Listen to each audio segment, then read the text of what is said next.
세 번째 영상입니다. 자, 교육정책이요. 이 교육정책은 특수교육법에 해당이 되죠. 이거는 사실 저 교육부하고도 연관이 돼 있죠. 그래서 아까 왜 저 우리가 두 번째 영상에서 장애인 고용은 고용노동부하고 이게 연관이 돼 있는 게 많고요. 그 다음에 그 소득보장 있죠. 소득보장 같은 경우는 이게 돈 문제이기 때문에 뭐 보건복지부 안에서 다른 과하고 연결된 것들이 좀 있고요. 그리고 기획재정부라는 우리나라의 중앙부처가 있습니다. 그래서 기획재정부와 이거는 돈에 관련된 건 모두 협의를 해야 되기 때문에 사실 이건 좀 다른 중앙부처하고 밀접한 관련이 있는 얘기들이에요. 그래서 그 교육정책은 무조건 교육부예요. 또는 교육청이에요.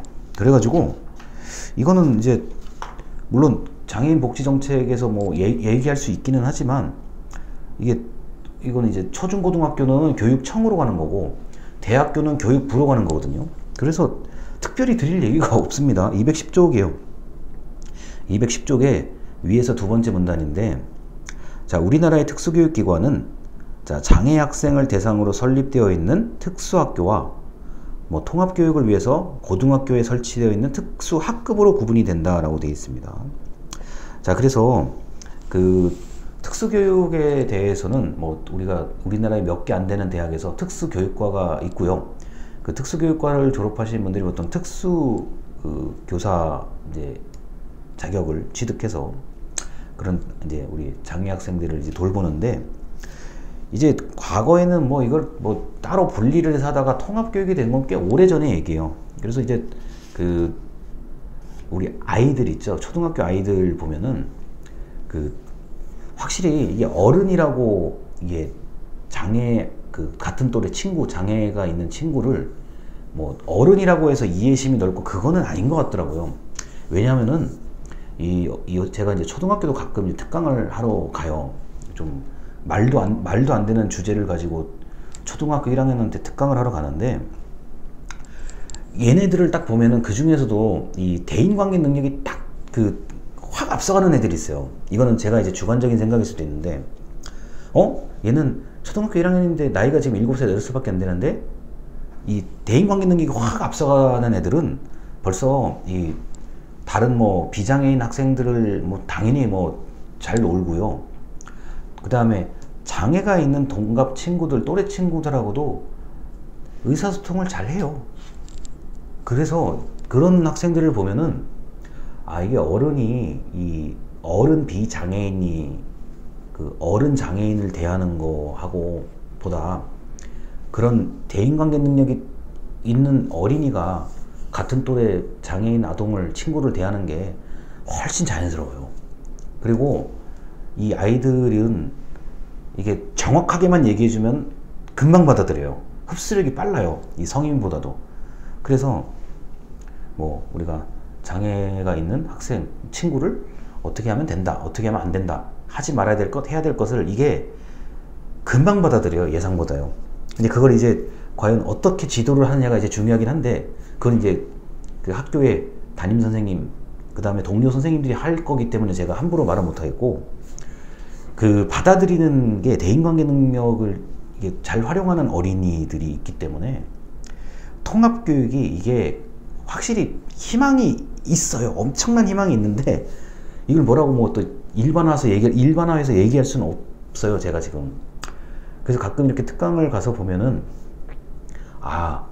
정말 저런 그 대인관계를 그 원활하게 할 수 있는 능력이 있는 학생이 있구나.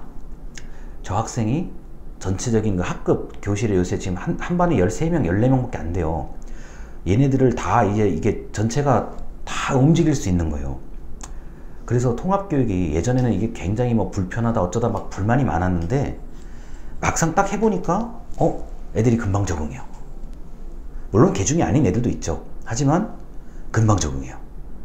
그래서 확실히 이제 좀 결이 다른 얘기를 지금 좀 드리려고 해요. 여러분한테 좀 수업 외의 얘기를 좀 드리려고 하는데, 이게 뭐 우리가 인성교육 중요한 다 알아. 인성교육 중요한 거 다 아는데 그 대인관계 능력을 잘 기를 수 있는 쪽으로 한 번쯤은 이 아동 교육을 잘 생각해 볼 필요가 있다라는 거를 저는 이제 얘기를 하고 싶어요. 왜냐?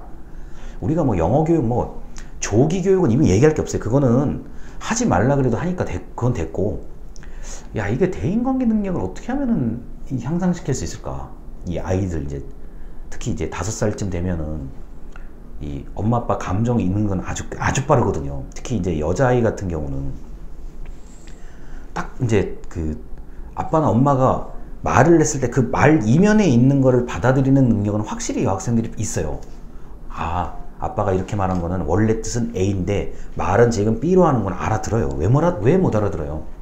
대인관계 능력이 그때 이제 좀 어떤 방법을 동원해서라도 대인관계 능력을 원만하게 할 수 있는 능력이, 그런 어떤 교육을 한다 그러면 그게 이제 영어 단어 몇 개 더 외우고 이런 것보다 훨씬 낫지 않나 그 생각을 해요. 왜냐면은 제가 이제 우리 장애가 있는 학생 뭐부터, 그러니까 장애가 이제 어릴 때 장애 아동부터 이제 보통 성인 장애인까지 이렇게 다 이렇게 두루두루 만나다 보면은 그게 참 중요하더라고요. 대인관계 능력이 이제 그 장애인 본인한테도 중요하고 비장애인 그 학생한테 중요한 거예요.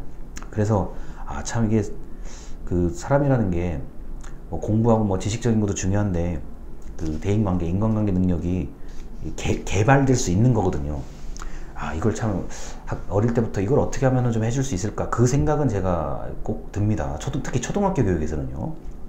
자, 212쪽입니다. 이제 이동권, 접근권 관련 정책인데, 자, 현대 사회에서 이동권과 정보 접근권은 인간의 기본적인 삶의 질을 결정하는 중요한 부분이다. 장애인에게 사회통합, 참여를 실현할 수 있도록 지원해주는 핵심 부분이다. 이동권은 우리가 이제 보행하고 이제 그 전동휠체어 생각하시면 금방 이해가 되고요. 정보 접근권이라는 거는 이제 왜 글자 크게, 저시력자를 이제 대상으로 글자 크게 볼 수 있는 것부터 해가지고 나름대로 노력을 많이 해서 지금 개선이 많이 되고는 있으나 아직까지는 좀 이제 그 이용하시는 분들 입장에서는 불편함을 느끼는 경우들이 있습니다. 자, 그래서 그 212쪽에 반괄호 1번 보면은 이동권 관련 정책이라고 되어 있어요. 자, 그래서 거기 장애인, 노인, 임산부 등 편의 증진에 관련된 법률 뿐만 아니라 다른 법이 또 있습니다. 그런 법에서 당연히 이동권을 보장하려고 노력을 많이 하고 있고요.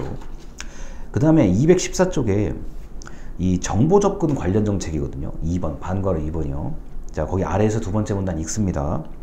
장애인 정보화는 정보통신 기술을 활용해서 장애인과 비장애인 모두 사회통합을 도모하는 노력을 말한다라고 되어 있는데, 다행히 제가 앞서 얘기했지만 우리가 스마트폰이 나온 관계로 너무너무 이제 수단은 일단 큰 무기는 장착이 된 거예요. 근데 이제 이거를 어디에 가서 뭐가 있다는 거 찾는 거 있잖아요. 정보 찾는 거요.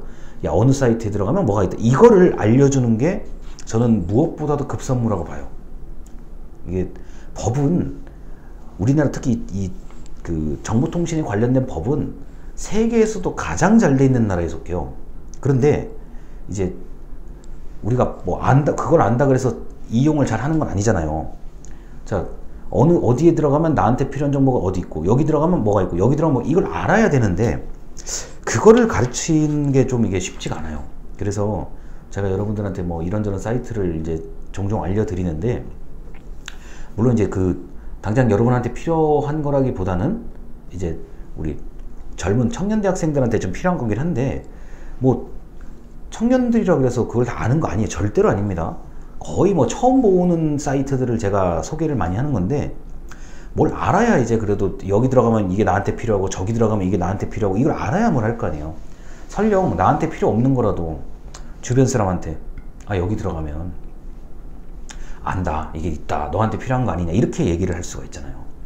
그래서 저는 이제 정보 검색 능력, 어디에 뭐가 있다, 이거를 교육을 꼭 해줬으면 좋겠다라는 게 이제 제 개인적인 생각이고, 제가 뭐 작지만 그렇게 하고는 있는 사람입니다.